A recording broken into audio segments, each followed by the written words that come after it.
Hey stranger, this is Nobody, and this is episode 1 of my first YouTube channel. I was compelled to make this out of curiosity and frustration. So if you do take the time to watch and listen, please tell me if you share my thoughts or if I'm just missing the point. I went into Blade Runner 2049 with the highest of hopes and expectations, and while it was a good movie, certain areas disappointed me as a fan of the 1982 Blade Runner. In hindsight, I probably held my expectations a little too high and overhyped myself before going into the film, but after the first view through, I felt something was off about the new Blade Runner. I thought to myself, over the course of making this video, what it could possibly be.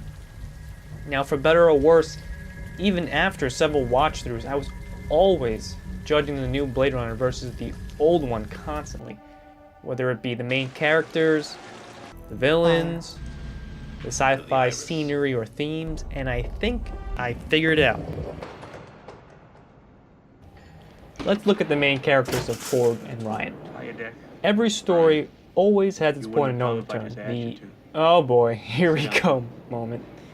The first Blade Runner has this happen very early on when Deckard is pulled out of retirement. And because of this, throughout the film, Ford really struggles with this mission. He's tricked, fooled, outwitted, outgunned, thrown around like a rag doll on every opportunity, and he needs to give it his all into merely surviving every encounter. He's supposed to be the hunter, but almost always he's just a hairline away from being permanently retired himself. I mean, thanks to luck, he ends up moving forward. It's not entirely dumb luck. He's just out of his comfort zone as a retiree whose skills have become dull over the years of inaction. He's just out of practice. Now here we get a fresh main character with the new Blade Runner, Ryan. You can pick up your bonus. His backstory isn't the same as Ford's. He seems to be a veteran at the game from the few lines of dialogue devoted to his background. But that just made me question some of his methods, like why was he sleeping on the job, then proceeded to get his ass kicked and thrown through a wall.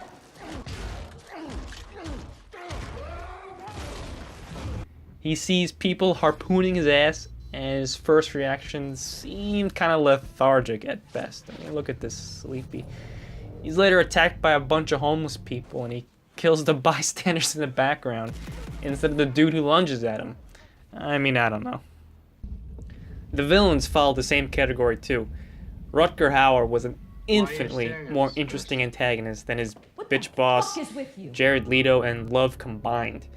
I have no idea why Robin Wright and apparently all the officers in the precinct treat Ryan like shit the entire movie.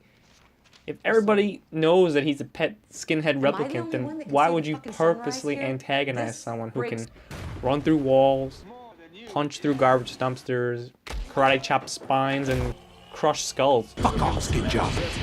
At least the asshole precinct boss in the first movie was understandably smarter, using veiled threats to coerce someone like Ford. This one was just a bitch. Didn't even feel bad when she gets killed in one hit. If we compare the two sets of creators and creations between Tyrell and Rutger Hauer versus Jared Leto and Love, the former were better written in my opinion. Let's compare the two sets. Never mind that Jared's vision was complete horse hockey. Like, why waste time designing an Olympic level truck with a little baby truck factory when you could just build more big truck factories instead? I mean, he was going at a pretty good pace considering. I mean, he babbles on about colonizing 9 planets. I mean, even if Leto was doing it for 90 years, that's like 1 planet a decade. That's not too bad. The blind fuck just sits in a dark room, mumbling prophetic psychobabble. I mean, killing his fresh off the line KY jelly dip sex slaves. I mean, I know it's one of the plot points, but he could have been out of the movie entirely, and maybe we could have gotten a more significant femme fatale. Instead, we get Love, whose depth goes as deep as a glorified pet dog. I mean, fetching bones, killing monkeys, killing a bunch of homeless people. Conversely, the relationship with Tyrell and Roy, in my opinion, was more significant and multidimensional. We have two intelligent but flawed characters both trying to argue their grass. So when Tyrell spoke his pseudoscience gibberish to Rutger, it was with a point, trying to explain to Roy that his quest would be futile. For all the brains in the room, for everything he did in the movie so far, nothing can extend his life. And in a culture that promotes working hard, rags to riches, following your dreams, that is crushing. And in that depressing moment, we get a great piece of charismatic wisdom about a twice as bright candle burning half as long. And every time Jared spoke, it was always in poetic half-speak. I couldn't wait for his scenes to be over. He was always preaching about his vision. I was like, I get it. We make angels, barren pastures, losing the taste for slaves. I don't know, it was all just salesman talk that carried no weight. He was just using as many words as possible to say nothing. Also, what was he talking about when he rambled about losing the taste for slave labor? Those child sweatshops seem to be working just fine. A stranger from the outside. Greetings, I am Buzz Lightyear. I come in peace.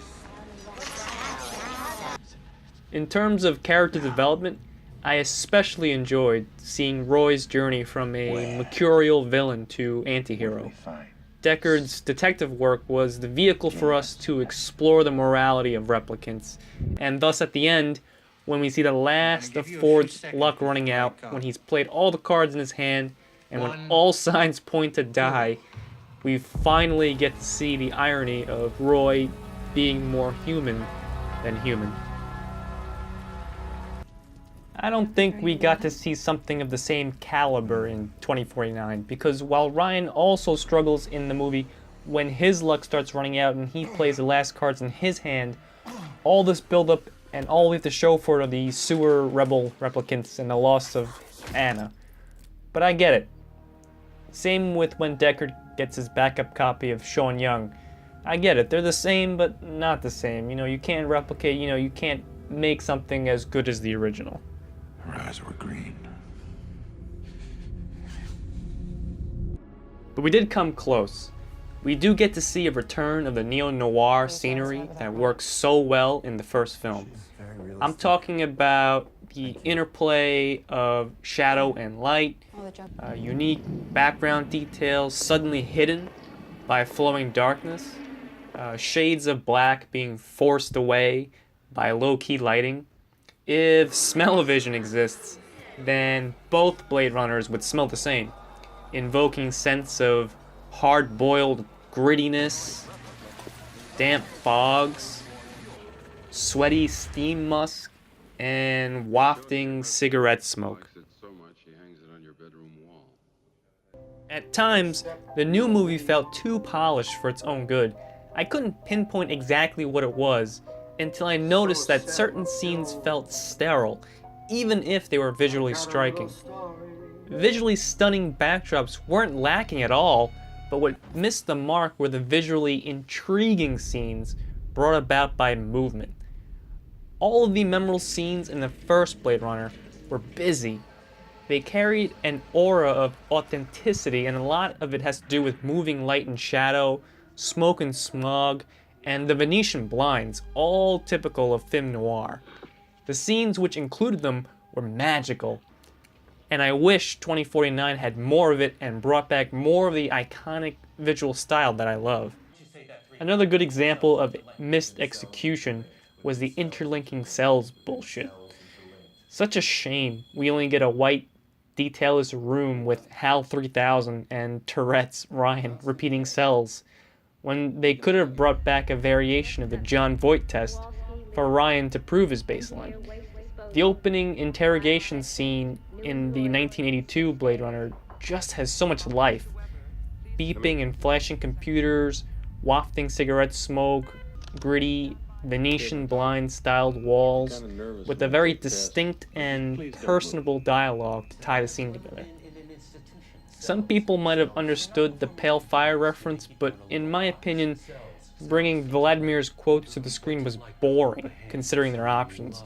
It would have been much more entertaining to see how Ryan would have reacted to being asked if he likes turtles or if he's gay. Is this testing whether I'm a replicant or a lesbian, Mr. Deckard? Are you gay?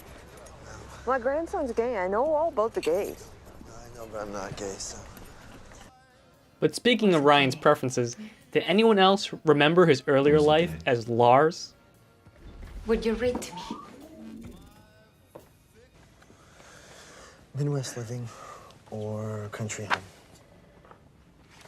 That's what I would say. Here we have the high-tech, sci-fi, automatic chronograph girlfriend in 2049. But in the old days, before we had Wi-Fi, we had the dial-up analog joy. Still anatomically correct. I couldn't help but think what Kay would do lugging around a life-size joy. You don't like real girls. Jared Leto deserves every penny he earned for bringing the perfect trophy wife into an easy-to-carry, lightweight USB stick. Anna steals every scene she's in, but man, I couldn't help but laugh thinking about Ryan's simple country life before he got his blade running job.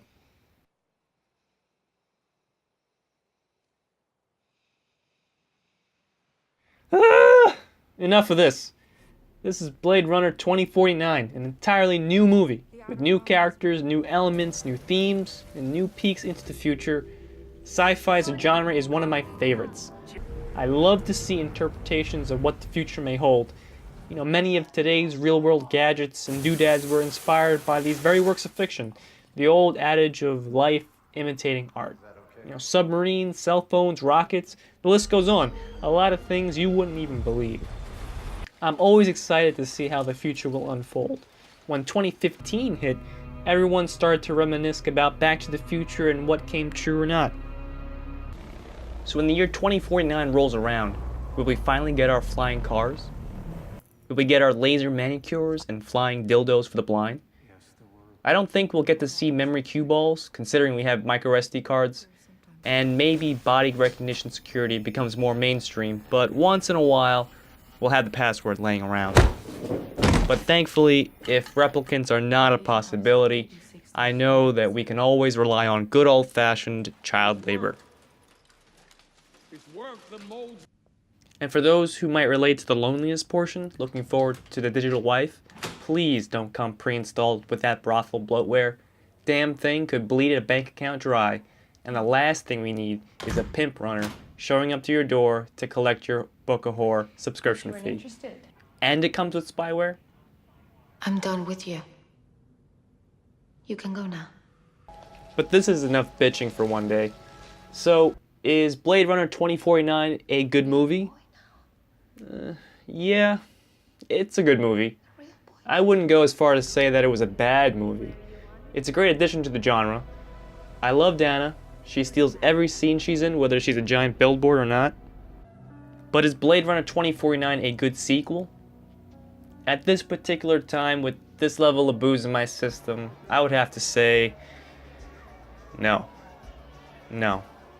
If you never saw the first Blade Runner, then you should have every reason to like 2049. But not as many noir elements I loved about the first film transferred over to 2049. We got too many static backgrounds and not enough cigarette smoke and Venetian blinds. And the reproducing replicants with the sewer rebels just wasn't as good of a compelling story to challenge the first masterpiece. 2049 works much better as a standalone film than a full-fledged successor. So fans of the first film, who make the same mistake as me, may find disappointment easier by nitpicking the differences. So yeah, I enjoyed it. It's a good movie, but it certainly wasn't better than the first Blade Runner. And while it's not fair to entirely put down this work, you can tell everyone involved really tried to make a worthy sequel. I guess I was just looking for Blade Runner 2.0 and not what I got with 2049. But what do I know? I say stupid stuff all the time. Maybe I will revisit this movie in some time and find more appreciation for it later. I'm just a nobody, and maybe I'm just missing the point. Thank you for spending your time with me, and send me some licks if you want to see more.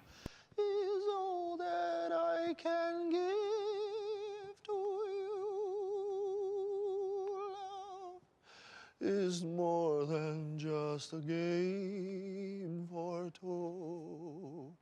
Two in love can make it.